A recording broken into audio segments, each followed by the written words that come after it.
बिस्मिल्लाहिर्रहमानिर्रहीम फलिल्लाहिल हम्दु रब्बिस समावाति व रब्बिल अर्ज़ि रब्बिल आलमीन व लहुल किब्रियाउ फिस समावाति वल अर्ज़ि व हुवल अज़ीज़ुल हकीम। महंगाई का एक तूफान आ चुका है। ज़रूरत है जिंदगी की तमाम अशिया महंगी हो चुकी हैं और बेइंतहा महंगी हो चुकी हैं। एक आम शख्स, एक आम मजदूर, एक आम रहने वाला सिटीजन, उसकी दस्तरस से हर चीज बाहर हो चुकी है। लोग परेशान हैं कि कहां से वो अपने घरों का निजाम चलाएंगे, वो कहां से अपना राशन लाएंगे, वो कैसे अपने बच्चों की तालीम को जारी रख सकेंगे। बेइंतहा मसाइल सामने आ चुके हैं, आवाम का कोई पुरसाने हाल नहीं।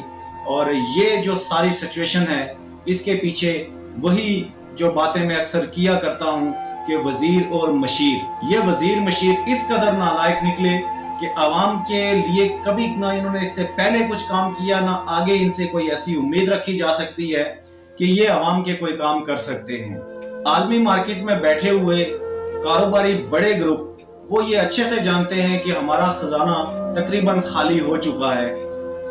कहीं से भी कोई ऐसी सपोर्ट नजर नहीं आती कि जो वतन अजीज की इस मुश्किल वक्त में सपोर्ट बन सके। इसकी नौबत कैसे आई और यहाँ तक हम कैसे पहुंचे, मैं आपको बताता चलूं कि IMF की कुछ शराइत होती हैं और IMF अपनी मखसूस शराइत की बुनियाद पे आपको कर्ज फराहम करता है। और उन्हीं शराइत में से बड़ी जो एक शर्त है वो यही होती है कि आपकी पॉलिसी आपके हाथों में नहीं रहती।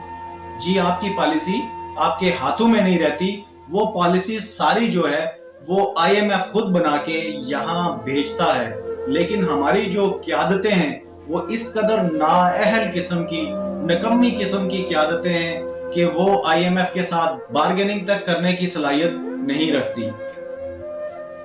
इस वक्त मुल्क की सिचुएशन ये है कि कहीं से कोई भी, किसी भी पार्टी का कोई वजीर, कोई मशीर, कोई कुछ भी बड़े से बड़ा, मैं कहता हूं, दिमाग आ जाए तो वो इस मुल्क की मैशियत को नहीं संभाल सकता। ये तब तक नहीं संभल सकती जब तक IMF के चुंगल से वतन अजीज नहीं निकला। IMF अपनी शराइतें रखेगा, वो रखता आया है और आगे भी ऐसे रखेगा कि आपने पेट्रोल की कीमत ऐसे करनी है, आपने गैस ऐसे बढ़ा देनी है, आपने फलां चीज के रेट बढ़ा देने, और वो मन मर्जी की जो उसके रेट होते हैं वही आवाम के ऊपर लग जाते हैं। सवाल ये पैदा होता है कि ऐसी दर्दनाक सिचुएशन में इस गरीब आवाम का क्या बनेगा। और जो कर्ज आएगा, अभी तो कोई नजर नहीं आ रही उम्मीद, लेकिन अगर अल्लाह करे कि वो इनको मिल जाए तो वो आवाम के ऊपर कैसे लगेगा। वो तो सारा जैसे माजी में लुटता हुआ गया, उसको सारे नोच नोच के खाते रहे, आगे भी ये ऐसे ही करते रहेंगे तो आवाम का क्या बनेगा। सवाल अपनी जगह पे मौजूद है। होना तो ये चाहिए था कि ये वुज़रा और मशीरान, ये जितने लाइनों की लाइनें इनकी लगी होती हैं, ये सैकड़ों हजारों में ये लोग जाते हैं, इनके ऊपर ये टैक्सेस सारे लागू होने चाहिए थे। इस टैक्सेस के इन टैक्सेस के जिम्मेदार भी ये लोग हैं, अयाशियां भी यही लोग कर रहे हैं। इनकी तमाम अयाशियों के ऊपर 25 अरब रुपया लग जाता है।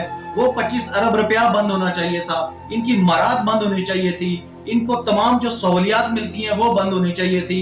ये सारे का सारा आवाम को पूछना चाहिए इनसे कि ये सारी मराद आप ले रहे हैं। मुश्किल वक्त में मुल्क इस वक्त इतने मुश्किल वक्त में है और गरीब आम दिहाड़ीदार मजदूर वो आपका कर्ज उठाए हुए है। अब तो कम से कम मजदूरों को, अब तो कम से कम गरीबों को और तमाम ऐसे लोगों को जो सफेद पोश तबका है, इनको अब तो बख्श दीजिए, इनको बख्श दीजिए और ये सारे टैक्सेस अब आप अपनी जेब से अदा कीजिए, ताकि आइंदा इनको इल्म रहे कि ये 22 करोड़ बाशऊर आवाम का मुल्क है। ये आवाम अपने हक पे बात करना जानती है, ये अपने राइट्स को जानती है। हमें समझना ये है कि मुल्क की ये हालत हो क्यों रही है। उसके लिए आपको जानना होगा कि आपकी पॉलिसीज आपके हाथ में नहीं है। IMF से जो भी मुल्क कर्ज लेता है वो पॉलिसीज IMF खुद बनाता है, वो कायदे कानून IMF खुद बनाता है, उसके ऊपर फिर आपको अमल दरामद करना होता है। और हमारे वजीर मशीर अभी इनके हाथों में कुछ भी नहीं है। यहाँ इस मुल्क के अंदर कोई भी सियासी जमात आ जाए, बड़ी सी बड़ी पार्टी आ जाए, वो आके इस मुल्क के हालात को तब तक नहीं संभाल सकती जब तक IMF की चुंगल से ये वतन अजीज आजाद नहीं हुआ। IMF की अपनी शराइत हैं, उन्होंने अपनी शराइत के मुताबिक डील करना है। जब वो आपको कर्ज देता है तो ये सारी चीजें पहले से तय हो जाती हैं कि पेट्रोल की कीमत क्या रहेगी, गैस की कीमत क्या रहेगी, दीगर तमाम चीजों की कीमतें जो है वो IMF तय करता है। اور پھر کب کب بڑھانی ہے، کتنی کتنی بڑھانی ہے، یہ ساری کی ساری چیزیں IMF خود طے کرتا ہے۔ اس کے بعد آپ کو اس کو منو ان تسلیم کرنا پڑتا ہے، انہی کے اوپر چلنا پڑتا ہے۔ اور ہمارے سیاستدانوں کی حالت یہ ہے کہ یہ IMF کے ساتھ بارگیننگ تک نہیں کر سکتے، یہ ان کی آنکھوں میں آنکھیں ملانے کی جرت نہیں رکھتے۔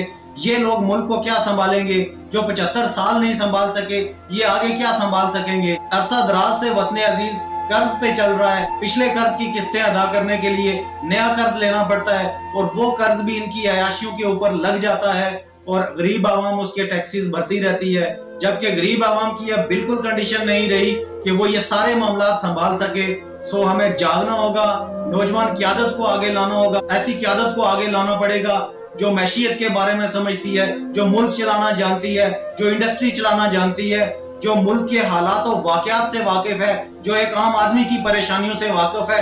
اس نوجوان قیادت کو انٹروڈیوس کروانا پڑے گا۔ یہ جتنی کی جتنی سیاسی پارٹیاں پہلے سے یہاں موجود ہیں، جو کام کر رہی ہیں، یہ ساری ناکام ہو چکی ہیں، یہ سب آپ کو دھوکہ دے رہی ہیں، یہ جھوٹ اور فراڈ اور یہ فریب کے ساتھ اپنا آپ قائم رکھے ہوئے ہیں۔ آپ کو جاگتے رہنا ہوگا، آپ کو اپنی آنکھیں کھلی، اپنے کان کھلے رکھنے ہوں گے، دل اور دماغ بڑے رکھنے ہوں گے، اور پھر بڑے فیصلے لے کے آپ ملک کی معیشت میں اپنے اپنے حصے کا کردار ادا کر سکتے ہیں۔ اس کے ساتھ آپ سے اجازت چاہتا ہوں۔